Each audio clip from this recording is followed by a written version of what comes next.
శ్రీ లక్ష్మీ నృసింహ పరబ్రహ్మణే నమః. మనం ఏ కార్యాన్ని సాధించాలన్నా మానవ ప్రయత్నం తప్పనిసరిగా అవసరము. మనం ఏ ప్రయత్నం చేయకుండా దానంతట అదే అవుతుంది అనుకుంటే అది పెద్ద పొరపాటు. కాబట్టి ఎప్పుడైనా కూడా ఉద్యోగినం పురుషసింహముపైతి లక్ష్మీ దైవం హి దైవమితి కాపురుషా వదంతి దైవం నిహత్య కురుపౌరుషమాత్మశక్త్యా యత్నే కృతే యదిన సిద్ధ్యతి కోత్ర దోష అన్నారు పెద్దలు. ఉద్యోగినం అంటే ప్రయత్నం చేసేవాడిని. ఉద్యోగము అంటే ప్రయత్నం, జాబ్ అని కాదు ఇక్కడ అర్థం. ఉద్యోగం అంటే ప్రయత్నం చేసేటువంటి పురుష సింహము అంటే మగ సింహము అని కాదు అర్థము. మానవులను అని అర్థం. ఉపైతి లక్ష్మి, అటువంటి వారినే సంపదలు చేరుతాయి. అంటే ప్రయత్నం చేసే మానవులనే సంపదలు వరిస్తాయి. అలాగే కొంతమంది దైవం హి దైవమితి కాపురుషా వదంతి.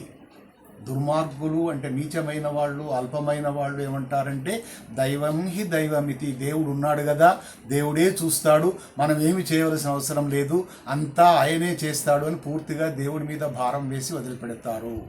అట్లాగే దైవం నిహత్య కురు పౌరుషము ఆత్మశక్త్యా, దేవుణ్ణి పక్కకు పెట్టి నీ ప్రయత్నం నువ్వు చెయ్యి.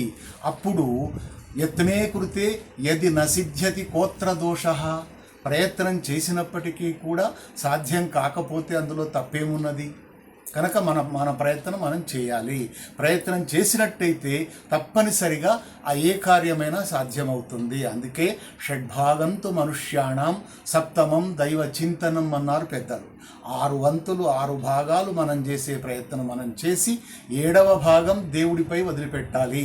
అంతే తప్ప పిల్లలు ఏమీ చదవకుండా పరీక్ష రాస్తాను అని వెళ్ళి నేనేమీ రాయలేదు కానీ భగవంతుడా నన్ను ఉత్తీర్ణుని చేయలేక ఉత్తీర్ణురాలను చెయ్యి అంటే చేయగలడా? అది సాధ్యమేనా? కాబట్టి మన ప్రయత్నం మనం తప్పకుండా చేయాలి.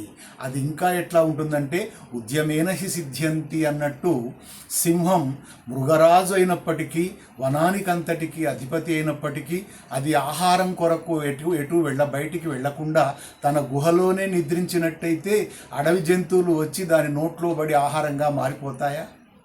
అదేవిధంగా నువ్వులలో నూనె ఉన్నది, తైలం, తిలల నుండి వచ్చింది కనుక తైలం అని పేరు. మరి ఆ తైలం అనేది ఎట్లా బయటకు వస్తుంది? ఆ నువ్వులను గానుగా పట్టి కష్టపడి గానుగా పడితేనే నూనె అనేది బయటకు వస్తుంది.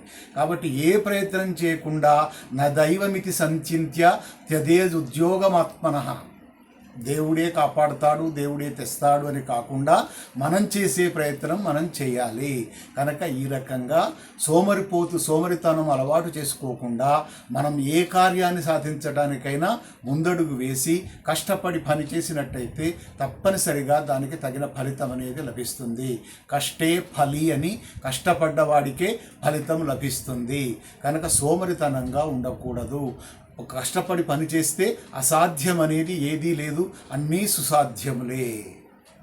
లోకాస్ సమస్తాస్ సుఖినో భవంతు.